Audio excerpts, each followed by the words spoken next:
Hello guys, সকলকে শুভ প্রথমা। কারণ কাল ছিল প্রথমা, তো আমাদের ক্লাবে কালকে ছিল উদ্বোধন। কারণ আমাদের ক্লাবের প্যানেলটা তোমাদের সাথে আমরা আগেই শর্টসে শেয়ার করে নিয়েছিলাম, যেটা তোমরা পেয়ে যাবে রূপরিতেশ অফিসিয়াল অর্থাৎ আমাদের চ্যানেলে। তো তোমরা তাড়াতাড়ি গিয়ে দেখে আসো যে আমাদের ক্লাবের থিমটা কি করেছে। তো আমরা প্রথমেই ঢুকে পড়ে একটু ইন্ট্রো দিয়ে নিলাম। তো এত সাউন্ড ছিল, ব্যাকগ্রাউন্ডের সাউন্ডের জন্য আমরা তোমাদের সাথে কথাগুলো শেয়ার করতে পারিনি। তো এমনিও মিউট হয়ে গেছিলো আমাদের সাউন্ডটা। তো দেখো কি সুন্দর এন্ট্রেন্স গেটটা করেছে। তো ভিতরে তো তোমরা আগের বারেও দেখেছো শর্টসে নিশ্চয়ই, আশা করি। তো এবারেও দেখে নাও, এটা হচ্ছে এন্ট্রেন্স গেট। আর এখানে ছিল পুরুলিয়ার আদিবাসীদের বাজানো কিছু বাদ্যযন্ত্র। যেমন দেখো তোমরা, এখানে সবাই পুরুলিয়ার বাদ্যযন্ত্র বাজিয়ে নাচ করছে। আর এটা ছিল আমাদের ছোট দুর্গা ঠাকুর। অর্থাৎ তোমরা তো জানোই, কোনো জায়গায় যদি কোনো থিমের দুর্গা ঠাকুর করা হয় তো একটা ছোট দুর্গা করা হয়, কারণ এই দুর্গাটাকে পুজো করা হয়। তো এই দুর্গাটাকেই পুজো করা হবে। দেখো মাকে ডাকের সাজে কি সুন্দর লাগছে। আর আমাদের থিম তো তোমরা সকলেই জানতে, যে আমাদের থিমটা হলো নতুনের মাঝে পুরাতন। অর্থাৎ হলো পুরাতনটাকে আবার নতুনের সাথে তুলনা করা।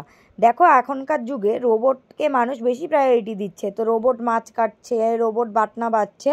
তো এছাড়াও আগেকার দিনে পুরুলিয়ার যে থিমটা দেখো, এখানে মুখোশ থেকে শুরু করে এমনকি দুর্গা মায়ের মুখটাকেও এখানে পুরুলিয়ার থিমে করা হয়েছে। তো এখানে দেখো, এটা হচ্ছে পুরুলিয়ার নাচ, অর্থাৎ যেখানে পুরুলিয়াতে পুতুল খেলা দেখানো হতো, সেখানে নাচ করে করে এখানে এরমভাবে পুতুল খেলা দেখানো হতো। তাছাড়াও তোমরা এখানে দেখতে পাচ্ছ, যেখানে এবিপি আনন্দ থেকে চলে এসেছিলো প্রেস রিপোর্টাররা। তো এখানে আমাদের ক্লাবটাকে রিপোর্ট করে নেওয়া হচ্ছে। তো এই ছিল আরেকটা দুর্গা ঠাকুরের ডেমো। আর ইনি হলেন আমাদের ক্লাবের প্রধান, এই থিমটিকে গড়ে তোলার প্রধান সদস্য। তো ইনি প্রথমেই ঢুকে পড়েছিলেন, কারণ আরেকটু বাদে উদ্বোধন শুরু হয়ে যাবে। তো এটা হলো মা দুর্গা। তো পিছন দিক থেকে আমি তোমাদেরকে দেখিয়ে নিচ্ছি, কারণ এখানে অনেক গান বাজনা হচ্ছিল, অনেক সাউন্ড ছিল। তো সামনে যাওয়া যাচ্ছিল না। তো আস্তে আস্তে আমি অনেক কষ্ট করে সামনে যাচ্ছি, তো তোমাদেরকে শেয়ার করার জন্য মায়ের মুখটা।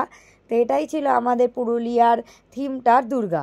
তো দেখো তোমরা, গণেশ বাজাচ্ছে কি সুন্দর খোল, আর এছাড়াও কার্তিকও বাজিয়ে নিচ্ছে। তো দুর্গার মুখটা তোমরা সকলে দেখতেই পাচ্ছ, কি মিষ্টি, পুরো মনে হচ্ছে যে আসল যেন একটা মেয়ে দাঁড়িয়ে রয়েছে। তো এখানেই ছিল তাদের বাহন, আর সামনেই ছিল অসুর। তো এই আমার বন্ধু বান্ধবরা, ওরা তো অবাক যে কি চলছে, এখনও থিম করা, এখনও উদ্বোধনও শুরু হয়ে যায়নি। তো দেখো এখানে বাদ্যযন্ত্রের জন্য আরও রেডি করা হচ্ছে মানুষজন। আর এই রোবটগুলো তো কন্টিনিউ বাজিয়ে যাচ্ছে। আর ছিল, হ্যাঁ, এরা এরা যা অসাধারণ বাজাচ্ছিল, এদের একটা ক্লিপ আমি তোমাদের সাথে শেয়ার করবো। তোমরা এখানে আশা করি শুনতেই পাবে এদের ক্লিপটা। তো তারপরে আমাদের এই থিমটার জন্য আমাদের ক্লাব পেয়ে গেল 4টে পুরস্কার। এই পুরস্কারগুলো হাতে তুলে দিয়ে সবাই ক্লাবে বসে পড়ে উদ্বোধনের জন্য প্রস্তুতি নিচ্ছিল। দেখো কত লোকজন জড়ো হয়ে গেছে উদ্বোধনের জন্য, কারণ আমাদের ক্লাবে আসতে চলেছিল সায়নী ঘোষ মহাশয়া। তো সায়নী ঘোষ মহাশয়কে অনেকেই চেনো, অনেকে অনেক ওয়েব সিরিজও দেখো, অনেক অনেক মুভিও দেখেছো। তো ইনি মুভিও করেন, এবং আমাদের তৃণমূলের নেত্রী হিসাবে উনি দাঁড়িয়েছিলেন। এবং তার পাশেই ছিল তৃণমূলের আরেক নেতা দেবব্রত মজুমদার। তো দেখো দুজনে মিলে ফিতে কেটে নিয়ে উদ্বোধনটাকে কমপ্লিট করলো, এবং তালি দ্বারা সকলকে সম্বোধন করলেন। এছাড়াও ওনার এই ঠাকুরটা খুব পছন্দ হয়েছিল, অর্থাৎ আমাদের থিমের ঠাকুরটা। তো উনি দেখে নিয়েছিলেন ঠাকুরটাকে, এবং অনেক কথাও বলে নিচ্ছিলেন।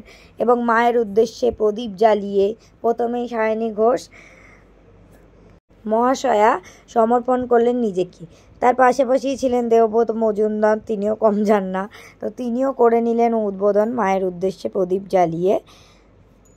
তো তারপরে শেষ হয়ে গেল উদ্বোধন। তো তোমরা সাবস্ক্রাইব করে দিও।